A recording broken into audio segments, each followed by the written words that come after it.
kabar kalian semua? Semoga baik-baik aja ya. Pada kesempatan kali ini, saya akan mereview sekaligus membahas sebuah film yang baru rilis di tahun kemarin dan masih anget banget. Ya, film ini berjudul Monster Hunter 2020. By the way, film ini juga diadaptasi dari sebuah video game dengan judul yang sama loh. Sebuah pengalaman baru dari Milla Jovovich yang akan membawa kalian semua ke suasana yang menegangkan dalam genre action fantasi. Setelah sebelumnya sudah sangat GG di film franchise Resident Evil, film ini menceritakan tentang sekelompok prajurit yang tanpa sengaja masuk ke dunia yang dipenuhi dengan monster. Tak hanya petualangan yang berbeda, mereka pun berjuang melawan serangan dari para monster itu. Lalu seperti apa makhluk-makhluk penghuni dunia lain itu? Daripada penasaran, mari kita langsung saja ke pembahasannya. Dan jika kalian suka dengan channel ini, silahkan subscribe aja, biar gak ketinggalan video menarik lainnya dari Sekahayang.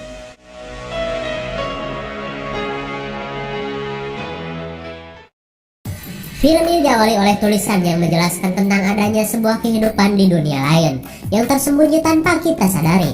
Kemudian scene pun memperlihatkan pemandangan yang sebenarnya cukup unik, di mana sebuah kapal sedang berlayar di hamparan gurun pasir. Lalu dalam penglihatan seorang awak kapal terlihat sebuah menara misterius di bawah awan hitam dengan kilatan petir. Lalu seorang lainnya begitu fokus memperhatikan tower itu dalam sebuah buku jadul, seolah ia sedang meneliti keberadaan dari menara yang memang sudah terlihat kuno itu.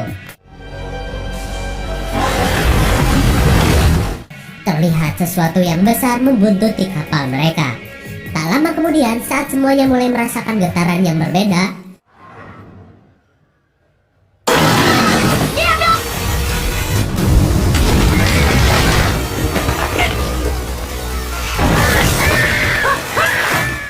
rupanya sosok monster yang sangat besar menyerang kapal itu. Mereka pun sangat kewalahan dengan serangan monster tersebut. Keadaan semakin memburuk saat kapal mulai tidak stabil.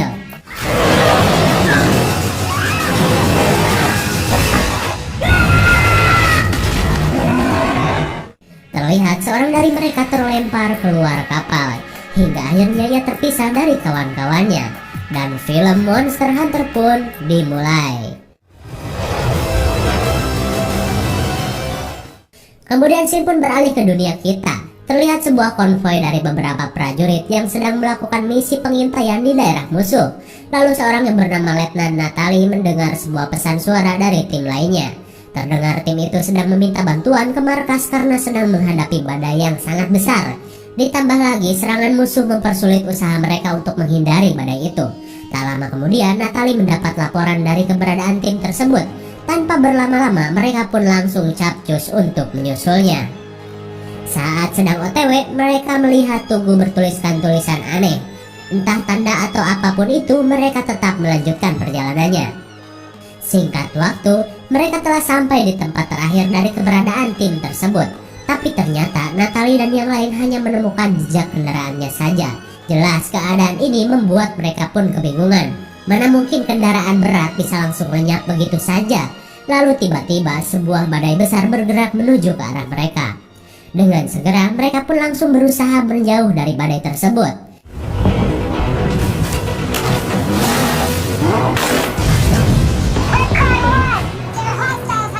Mereka pun mengira bahwa musuh sedang bersembunyi dalam badai yang mengejar mereka. Lalu mereka pun melakukan persiapan layaknya akan menghadapi pertempuran.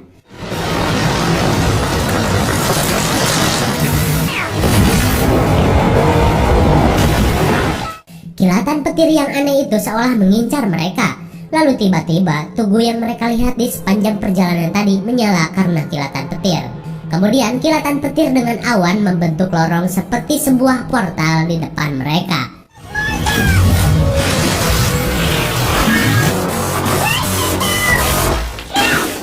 Mereka pun masuk ke dalam lorong aneh itu, hingga pada akhirnya kekacauan pun berhasil mereka lewati.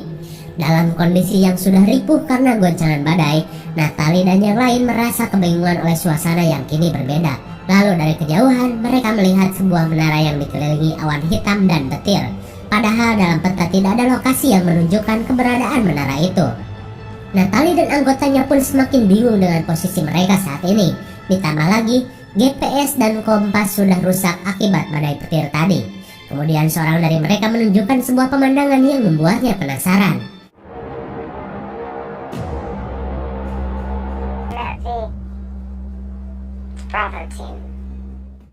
Rupanya mereka menemukan kendaraan dari tim lain yang mereka cari. Saat Natalie dan yang lainnya memeriksa, mereka melihat kendaraan dan para anggota sudah hangus terbakar. Tapi anehnya luka bakar yang dialami tim itu sangat berbeda, dan yang pasti bukan karena ledakan ataupun luka bakar seperti biasanya. Lalu mereka menemukan pecahan kaca berserakan di sana, dan itu menunjukkan bahwa telah terjadi kobaran api yang sangat panas sampai melelehkan pasir hingga membentuk kaca. Dalam keadaan yang penuh tanda tanya, mereka pun kembali bergerak untuk menemukan jawaban dari semuanya. Saat dalam perjalanan, Natalie dan timnya dikagetkan dengan sebuah kerangka yang sangat besar di gurun pasir itu. Makhluk apa kira-kira yang memiliki kerangka sebesar itu? Kita lihat saja nanti. Lalu tanpa mereka sadari, seseorang sedang memperhatikan mereka. Dan orang yang bernama Hunter itu tidak lain adalah anggota yang terlempar keluar dari kapal di scene awal tadi.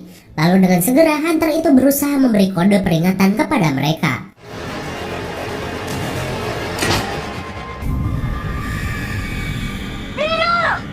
Akan tetapi, mereka malah mengira itu adalah sebuah ancaman. Saat mengetahui serbuk merah itu hanyalah kapur, Natalie pun menyadari bahwa itu bukanlah sesuatu yang membahayakan mereka, dan terkesan seperti kode peringatan. Tak lama kemudian, mereka merasakan sebuah getaran aneh di gurun pasir itu. Lalu salah satu anggotanya melihat sesuatu yang aneh mendekatinya. Natalie pun memerintahkan untuk segera bergerak menjauh. Dengan perlawanan dari senapan mesin, Natalie sadar bahwa usahanya sia-sia saja.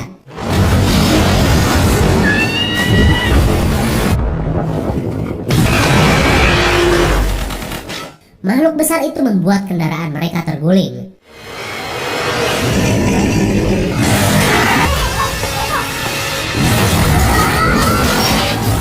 Monster itu pun terus mengejar mereka. Lalu Natalie memerintahkan untuk menggunakan RPG untuk melawannya. Lalu tiba-tiba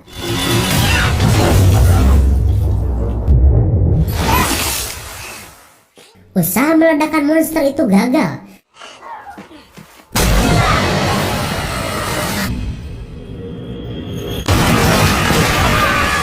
Pengorbanan dari satu anggotanya membuat monster itu sempoyongan. Natalie dan timnya memanfaatkan kesempatan itu untuk bergerak mundur ke bebatuan di belakang mereka. Di sisi lain, Hunter yang dari tadi menyaksikan perjuangan mereka ikut membantu mengusir makhluk besar itu. Tapi usahanya tidak berhasil mengalihkan perhatian dari monster tersebut. Namun karena bersembunyi dalam goa, makhluk itu pun kesulitan mengejar mereka. Hingga pada akhirnya, monster tersebut pergi kembali ke dalam pasir. Singkat cerita, malam pun tiba. Terlihat mereka masih bertahan di dalam goa. Saat satu anggotanya merasa panik, Natalie berusaha menenangkannya. Lalu ia membangkitkan semangat para anggotanya untuk pantang menyerah dengan apapun yang terjadi. Kemudian,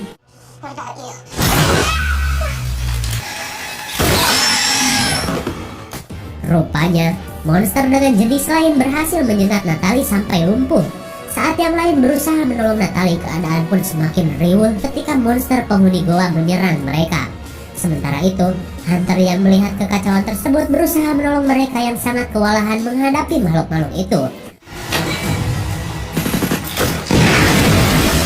Namun sungguh sial, makhluk yang sangat banyak itu dengan mudah menangkap mereka.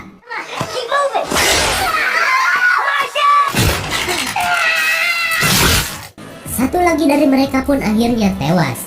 Dan tak hanya mereka, monster-monster pun kini mengejar Hunter. Tapi untungnya ia berhasil masuk ke tempat perlindungan yang sudah biasa ia gunakan. Saat yang lain masih bertempur, Natalie pun tersadar dari pingsannya. Tapi bukannya selamat, monster lain akhirnya berhasil menangkap Natalie dan membawanya. Singkat cerita, dalam kondisi yang terbungkus sebagai makanan monster, ia berusaha menyelamatkan diri dari keadaan tersebut. Kemudian Natalie melihat banyak anggotanya yang telah tewas di tempat tersebut. Lalu ia pun tersadar bahwa dirinya sedang berada di sarang para monster. Dalam kondisi yang masih terkena efek sengatan, ia berusaha keluar dari tempat itu. Kemudian dengan peralatan tempur yang tersisa, Natalie memanfaatkannya sebagai pertahanan diri. Lalu ia pun berjalan dengan suar sebagai penerang jalan. Tapi rupanya cahaya dari suar itu malah memancing kedatangan dari makhluk-makhluk tersebut. Tak lama kemudian Natalie dikagetkan dengan seorang anggotanya yang sudah dalam keadaan ripuh. Mereka pun bergegas pergi dari tempat tersebut. Tapi luka yang dialami satu anggotanya itu membuat mereka tidak bisa lagi melanjutkan perjalanan. Saat Natalie mencoba memeriksanya,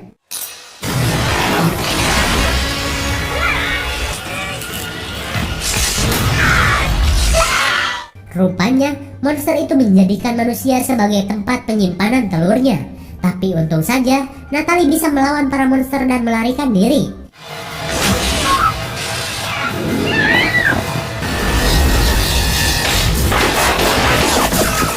Dan akhirnya ia pun berhasil keluar dari sarang monster tersebut. Kengerian yang ia alami tentu saja membuat dirinya sangat syok. Ditambah lagi semua anggotanya pun kini telah tewas. Lalu tak jauh dari tempatnya terlihat monster-monster tadi berusaha untuk menyerangnya lagi. Tapi rupanya monster gua itu sangat takut terhadap sinar matahari. Dari kejadian itu pula Natalie mengetahui bahwa makhluk tersebut hanya bisa hidup di kegelapan saja. Kemudian ia berusaha melihat keadaan sekitar dengan mendaki bukit batu yang cukup tinggi. Dari puncak bukit Natalie hanya bisa melihat hamparan padang pasir yang sangat luas. Dan ia sadar bahwa dirinya kini terjebak di tempat tersebut dengan dipenuhi para monster.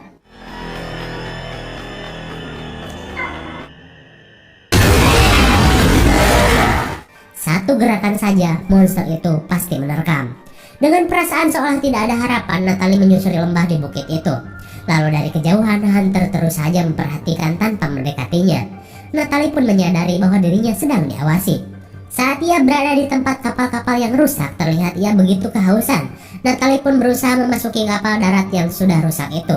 Siapa tahu saja ada air di sana. Namun zong. Tapi tiba-tiba ia mendengar sesuatu yang membuat dirinya jadi waspada. Tak lama kemudian, Hunter pun menyergap Natalie di tempat tersebut.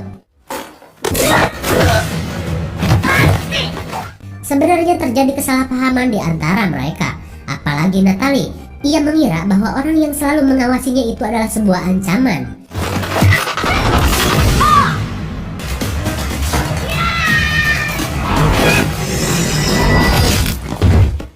Baku hantam yang sengit pun berakhir dengan Natalie yang menjadi tahanan Hunter.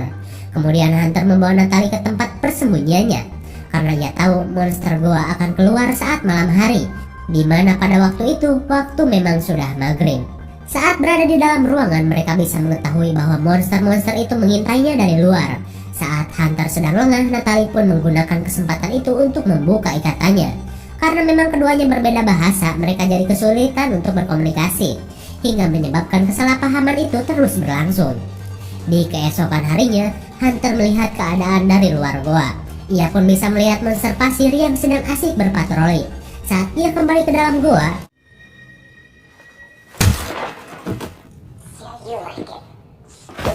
kali ini giliran Hunter yang terikat. Diawali dengan saling mengejek, mereka pun baku hantam lagi. Pertarungan mereka pun sampai keluar goa. Lalu tiba-tiba, dengan cepat monster-monster goa pun segera menyambut si Hunter. Tapi untungnya Hunter berhasil diselamatkan Natalie. Mereka pun akhirnya baikan dengan gaya yang sedikit unik. Karena memang keduanya berasal dari dunia yang berbeda, saat bahasa menjadi hambatan, isyaratlah yang menjadi solusi. Natalie pun memberikan si Hunter coklat, dan karena si Hunter udik, ia pun sangat lahap memakan coklat itu. Lalu si Hunter memberikan air sebagai balas budi. Singkat cerita, keduanya pun pergi ke tepi bukit. Saat berada di sana, Natalie mengatakan keinginannya untuk kembali pulang melalui awan hitam di menara itu. Tapi usahanya akan sulit dengan adanya monster pasir di depan mereka. Kemudian, Hunter memberitahu bahwa monster itu biasa mereka sebut dengan nama Diablos. Lalu Natalie pun mengatakan bahwa ada sebuah RPG yang harus ia ambil di mobil itu untuk meledakkan Diablos. Tapi Hunter menganggapnya ledakan biasa tidak akan membuat monster itu mati. Lalu ia mengajak Natalie untuk ke sarang monster goa. Dengan bahasa isyarat, Hunter memberitahukan rencananya bahwa dengan menggunakan sengatan monster goa, ia akan mengalahkan Diablos. Natalie pun bertanya bagaimana caranya. Mereka pun segera melakukan persiapan untuk memancing monster goa itu keluar. Kali ini Natalie yang akan menjadi umpan sesuai mimik si hunter yang tengil tadi. Setelah siap dengan posisinya, Natalie bernyanyi untuk memancing monster itu.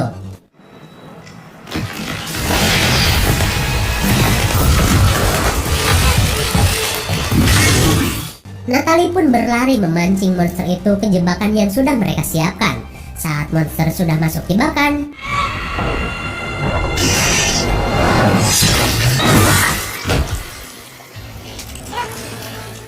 monster itu pun dibikin KO oleh hunter. Mereka pun akhirnya mendapatkan sengatan yang mereka butuhkan.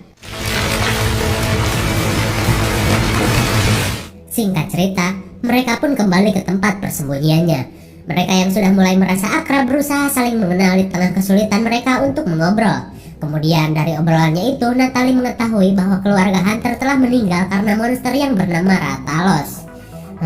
Jenis monster apa lagi ya? Kita lihat saja nanti. Dan setelah obrolan itu, hunter pun mulai membuat senjata dari racun monster goa yang mereka dapatkan. Hingga di keesokan harinya, tiba waktu mereka untuk mulai prepare. Keduanya pun sibuk dengan mempersiapkan senjata dan peralatan lain untuk mengalahkan Diablos.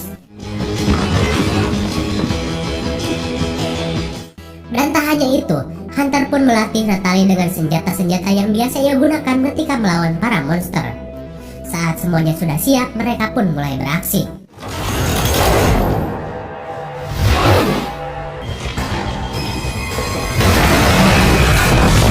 Melihat Diablos yang sudah teralihkan, mereka pun berlari ke arah mobil.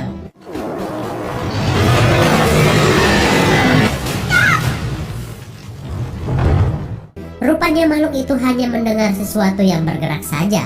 Lalu saat hunter mengalihkan perhatian Diablos, Natalie menggunakan kesempatan itu untuk mengambil RPG yang berada di mobil.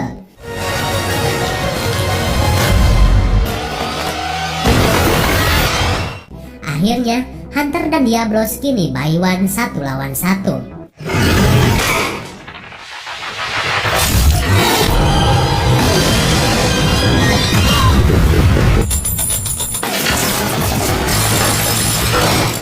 Panah yang sudah beracun itu berhasil membuat Diablos oleng.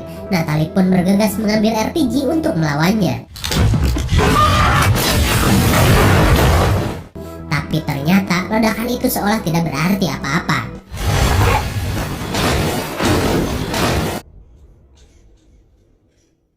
Saat Natalie sudah tidak berdaya, hunter berhasil naik ke atas kepala Diablos.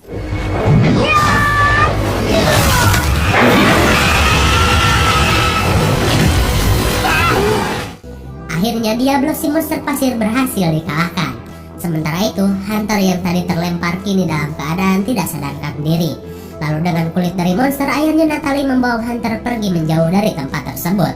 Singkat cerita, mereka yang sudah berhasil mengalahkan Diablos kini menuju ke sebuah oasis untuk singgah sebelum menuju ke menara. Suasana yang begitu hijau tentu saja membuat Natalie yang selama ini panas-panasan seolah terobati. Natalie pun kagum dengan monster-monster lain yang berada di tempat tersebut. Suasana pun seolah berubah jadi suasana Jurassic Park. Natalie yang sangat kehausan pun bergegas untuk minum di empang yang sangat bersih itu. Lalu, dengan ketangkasan hunter, makhluk itu berhasil dilumpuhkan hingga menjadi santapan makan siang mereka. Singkat waktu, malam pun tiba lagi. Mereka yang masih berada di tempat itu merasa heran dengan hembusan angin yang tidak biasa.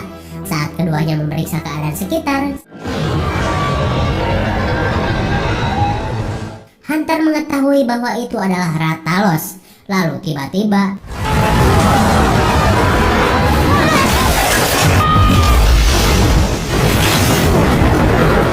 kalian masih ingat tentunya dengan pria yang berada di scene awal tadi itu kan?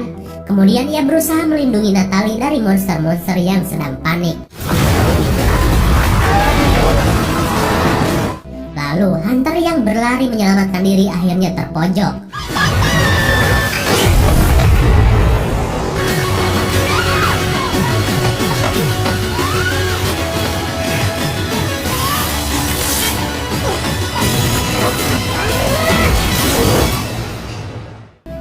Semuanya sudah berakhir, Natalie berterima kasih pada pria itu.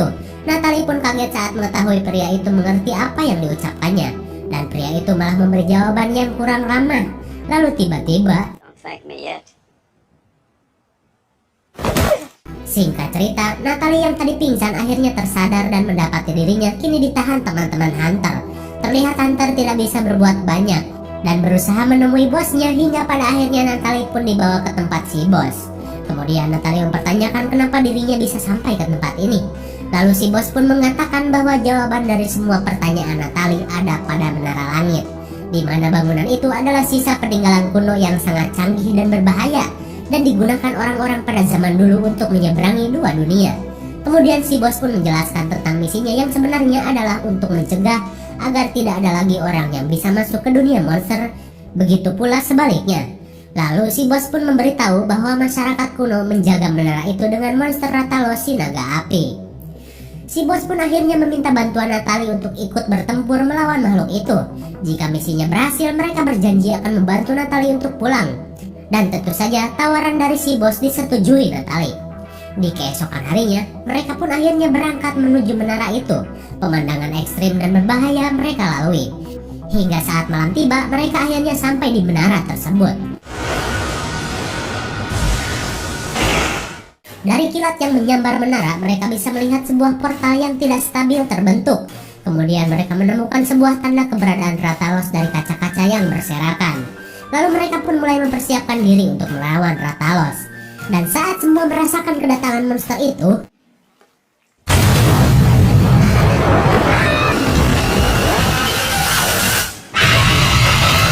monster terkuat pun akhirnya datang di hadapan mereka.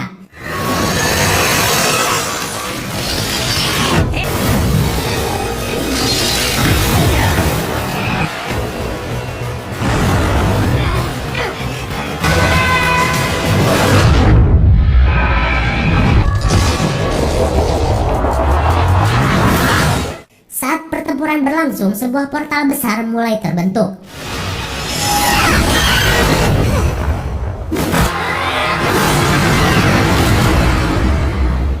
Rupanya, portal itu membawa Natalie kembali ke dunianya. Dalam keadaan lemah tak berdaya, ia melihat bayangan seperti monster di atasnya. Tapi rupanya itu adalah tim penyelamat untuk mencari Natalie dan anggotanya yang memang dianggap hilang. Saat dalam pesawat, Natalie ditanya tentang keberadaan anggota lainnya, tapi belum juga dijawab. Sebuah portal di depan pesawat pun muncul.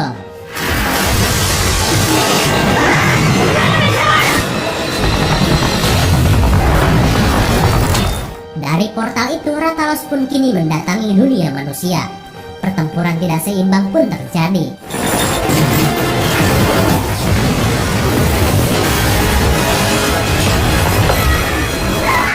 Sementara itu, Natalie berhasil selamat dari pesawat yang jatuh. Lalu ia melihat Rathalos lagi edan-edannya menyerang semua prajurit yang ada di hadapannya.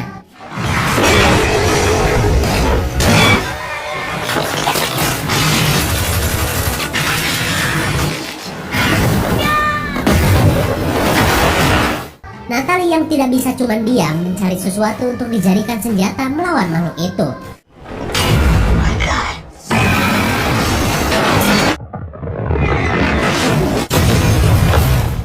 Natalie sudah muak dengan kekacauan dari monster itu. Akhirnya melakukan aksi epiknya.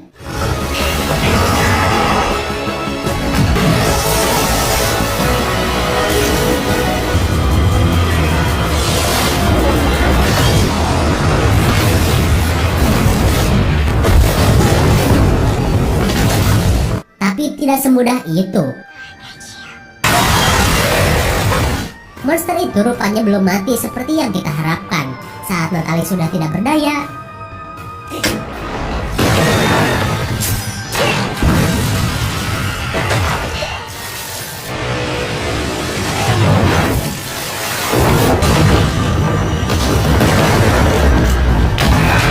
akhirnya monster itu kini benar-benar mati oleh si Hunter. Rupanya portal juga telah membawa Hunter ke dunia Natalie. Dan bukan hanya Hunter, si bos pun kini berada bersama mereka. Kedatangan mereka pun tidak lain adalah untuk menjaga para monster agar tidak datang ke dunia Natalie. Itu berarti mereka harus menghancurkan menara itu. Lalu saat badai itu datang lagi, portal pun kembali terbuka. Dan monster dalam bentuk lain pun langsung meluncur menyerang mereka. We have to shut the Sky Tower down.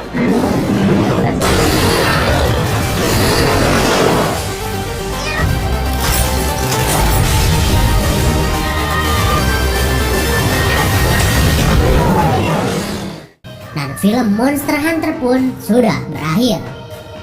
Tapi tunggu dulu, masih ada scene tambahan nih. Terlihat seorang yang misterius menyaksikan pertempuran mereka yang kini sudah kembali ke dunia monster. Entah apa atau siapa sosok yang berada di atas menara itu. Tanpa ada jawaban, film pun sudah berakhir. Mungkin saja akan ada sequel lanjutan. Bagaimana? Sangat menegangkan, bukan? Petualangan para prajurit yang berada di dunia monster itu berawal dari terbentuknya sebuah portal yang menghubungkan dua dunia. Dari scene akhir tadi, kita bisa mengetahui bahwa seseorang yang misterius itu adalah yang bertanggung jawab dari semua kekacauan ini. Meskipun belum terungkap siapa sebenarnya. Film pun diakhiri dengan pertempuran yang masih berlanjut, dan gue yakin akan ada sequel lanjutan dari film ini. IMDb untuk film ini adalah 5,3, dan menurut saya cocok diberi nilai 6,0. Karena film ini lebih menonjolkan aksi-aksi yang sangat keren tanpa alur cerita yang rumit. Ditambah lagi efek dari setiap adegannya sangat baik. Tentunya sangat memuaskan para penikmat film action. Mungkin segini saja review dan pembahasan film Monster Hunter 2020. Jangan lupa like, share, dan subscribe supaya kalian tidak ketinggalan jika ada video baru dari Sakahayam. Thanks for watching and see you on next video. Bye bye.